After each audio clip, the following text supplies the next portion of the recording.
Welcome to the GAMERamble video review for Avoid Sensory Overload, narrated by me, Darkcloud. As always, the full text version of this review can be found on the GAMERamble website, linked below.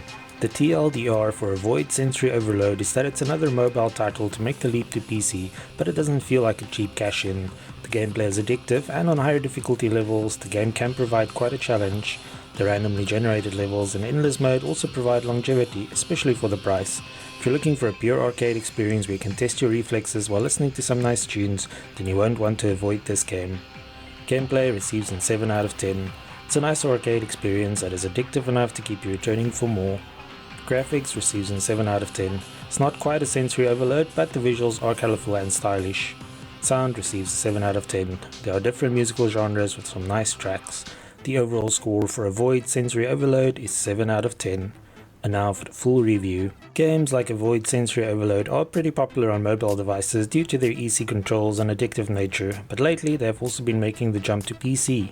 With titles like Race the Sun, DEC 3001 and Rage Runner, PC owners have been spoiled for choice when it comes to these types of endless runners. Avoid Sensory Overload is another entry in the crowded market, but one that fans of the genre will definitely want to check out. Piloting the Flak ST spaceship, it's your job to reach the end of each level in one piece while dodging the obstacles that would prevent you from doing so. Your ship cannot stop or slow down, but its speed increases every few meters, making things a bit challenging. Obstacles come in stationary and moving varieties, along with other challenges such as holes in the path and narrow sections where you can fall off. The campaign mode consists of levels split into 3 themes with 4 difficulty levels each, ranging from easy to extreme. Each difficulty level has 8 levels and the objective is simply to reach the exit. There's no time limit to contend with, and while there are no checkpoints, you do get 3 lives to work with. Each time you lose a life, your ship restarts on the spot where you crashed, but I don't think this makes the game a walk in the park. While navigating the levels, you will also collect power-ups that do things such as filling in the gaps in the floors, lowering the obstacle blocks in your path, or activating shields. These power-ups activate instantly upon collection and don't last very long, but they can make a big difference on the higher difficulty levels.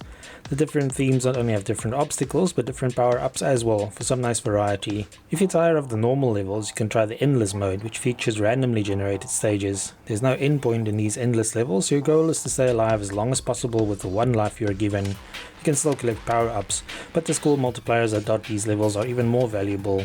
Your final score is based on how long you survived and how many score multipliers you collected. There are also leaderboards where you can show off your prowess on each of the themes and difficulty levels. The visuals in Avoid Sensory Overload are fairly simple, but very colourful and quite hypnotic. We like the graphic style as it looks good without being so over the top that it's hard to see what is happening. The draw distance is also very generous, so spotting upcoming obstacles and adjusting your path is easy. The 3 themes, electronic, laser dance and synth rock, each feature their own soundtrack, and some of the tunes are rather catchy. The music suits the game and sounds great with a decent pair of headphones as it draws you into the action. Some more tracks would have been nice, but the developers have promised a free theme, which is very generous considering the game's already low price tag. True to their word, the minimal theme was released in the 1.1.0 update for the game and features its own graphical style and soundtrack.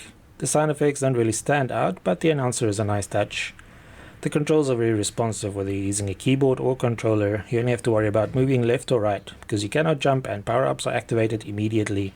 This makes the game sound easy, especially compared to something like Rage Runner, but believe us, things can still get very challenging. Players experienced with the genre will find the early levels to be insultingly easy, but bump things up to hard or extreme and it's a different matter altogether.